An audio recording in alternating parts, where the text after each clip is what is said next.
সে অনেক দিন আগের কথা। আজকের এই সত্যি ঘটনাটি শুধু একটি গল্প নয়, এটি এক জীবন্ত শিক্ষা।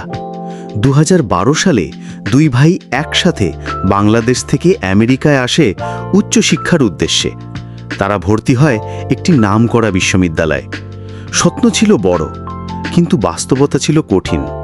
পড়াশোনার খরচ চালাতে গিয়ে তারা পাশের একটি ডিপার্টমেন্ট স্টোরে চাকরির খোঁজে যায় এবং সৌভাগ্যক্রমে তারা কাজ পেয়েও যায়। সমস্যা শুরু হয় তখনই। ছোট ভাই ধীরে ধীরে কাজের নেশায় পড়ে যায়। সে ভাবে, পড়াশোনা করে কি হবে, এখানে আমি প্রতিদিন ডলার কামাচ্ছি, এটাই তো সার্থকতা। সে ভুলে যায় আসল লক্ষ্য, শিক্ষা। অপরদিকে বড় ভাই বলে, না, আমাকে পড়াশোনা করতেই হবে। আজ না হোক কাল এই ডিগ্রি আমাকে সত্যিকারের মানুষ হিসেবে প্রতিষ্ঠিত করবে। একসময় দুজনের মধ্যে তীব্র মতবিরোধ হয়। ঝগড়া, কান্না, দোটানার পরে ছোট ভাই পড়াশোনা ছেড়ে যায়, দোকানের চাকরিতে পুরোপুরি ঢুকে যায়। বড় ভাই নিজের পথে অটল থাকে। ক্লাস, পরীক্ষা, রাত জেগে পড়া। বছর যায়, সময় বদলায়। ছোট ভাই দোকানের কাজ করতে করতে বিভিন্ন মানুষের সঙ্গে মিশে নানা অবৈধ কার্যকলাপে জড়িয়ে পড়ে। নেশা, পরকীয়া, ঝামেলায় জড়িয়ে তার জীবন এলোমেলো হয়ে যায়। মাসে সে আয় করে $5-6,000, কিন্তু টাকাটা কোথাও থাকে না। তার মুখ শুকনো, চোখে ক্লান্তি, হৃদয়ে হতাশা। অন্যদিকে বড় ভাই পড়াশোনা শেষ করে আমেরিকার একটি স্বনামধন্য ফাইন্যান্স কোম্পানিতে জব পায়। মাসে $20-25,000 ইনকাম, গাড়ি, নিজস্ব বাড়ি, সম্মান, সবকিছুই গুছিয়ে ফেলে সে। একদিন বড় ভাই দোকানে ঢুকে কিছু কেনার জন্য।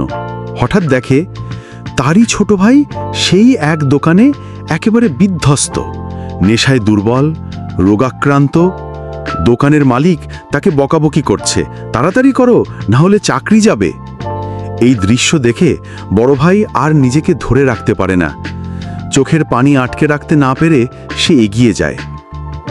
সে বলে, ভাই, যদি তখন তুমি আমার কথা শুনতে, পড়াশোনাটা ছেড়ে না দিতে, আজ তুমি হয়তো আমার পাশে বসে থাকতে।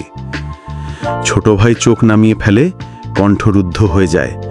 সে কেবল এতটুকুই বলে, এটাই আমার ভাগ্য ভাই, আল্লাহ যা চেয়েছে তাই হয়েছে। বড় ভাই তখন শান্তভাবে বলে, ভাগ্য আমাদের বানায় না ভাই, আল্লাহ আমাদের হাতে জ্ঞান, বিবেক ও সিদ্ধান্ত নেওয়ার শক্তি দিয়ে পাঠিয়েছেন। কিন্তু আমরা লোভের পথ বেছে নিই, শর্টকাট চাই।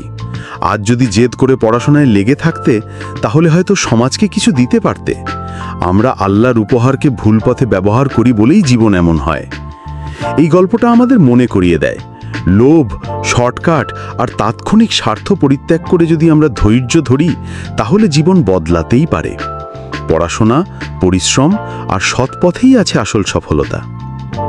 জীবনকে গড়ার জন্য শুধু টাকা নয়, দরকার লক্ষ্য, শিক্ষা আর সঠিক সিদ্ধান্ত।